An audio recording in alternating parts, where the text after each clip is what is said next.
Hi guys, ano na naman, balik na naman tayo ng WFH, no? Work from home. Ayan. You know why? So, ito lang po, no? Tingnan lang po natin. Okay, nandito na naman tayo sa Water World. As in Water World.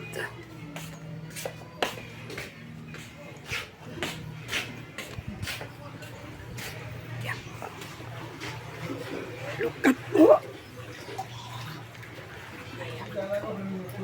Ayan po ang Water World. Ayan.